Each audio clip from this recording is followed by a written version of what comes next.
নমস্কার, আমি পাপিয়া। আজকে আমি রান্না করব কাতলা মাছের মালাইকারি।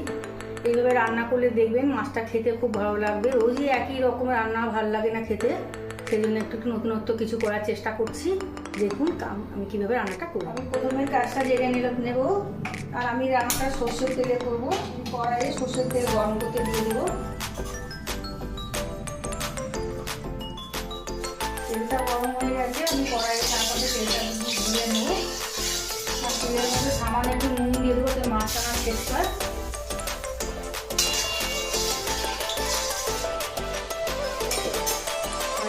মাছটা আমি দিয়ে দেবো।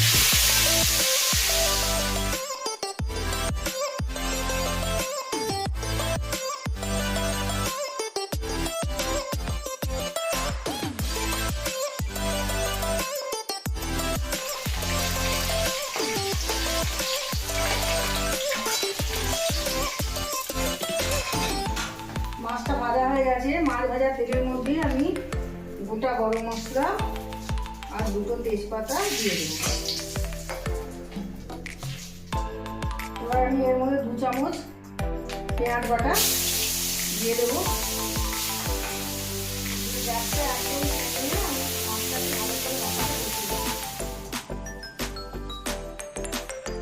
মাছ ভাজা একটু নুন দিয়েছি, সেই জন্য অল্প একটু নুন দেবো এখানে।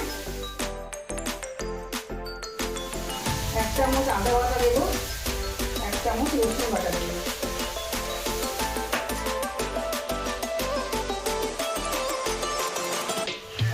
কাঁচা লঙ্কা বাটা দেবো। কাঁচা লঙ্কাটা লাল লঙ্কা দিয়ে রেখেছি, কাঁচা লঙ্কা লাল ছিল, সেই জন্য মশলা কাঁচা লঙ্কাটা লাল রয়েছে, চিংড়ি ওটা কাঁচা লঙ্কা বাটা দিয়ে দেবো। 1 চামচ টমেটো বাটা, 2 চামচ দিয়ে দিলাম।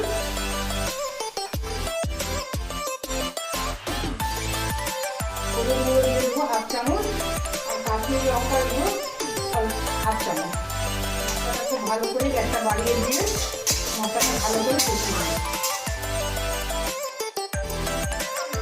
এখন তেল ছেড়ে দিয়েছে। এবার আমি বাটিয়ে বেটে রেখেছি 7টা কাজু আর 1 চামচ মরিচ একসঙ্গে আমি পাটায় বেটে নিচ্ছি।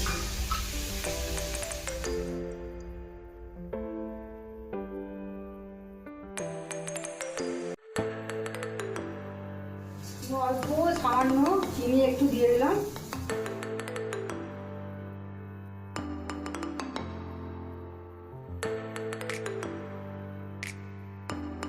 আর টক দইটা আমি একটু সামান্য একটু জল দিয়ে ফেটিয়ে নিয়েছিলাম, টক দইটা আবার দিয়ে দেবো।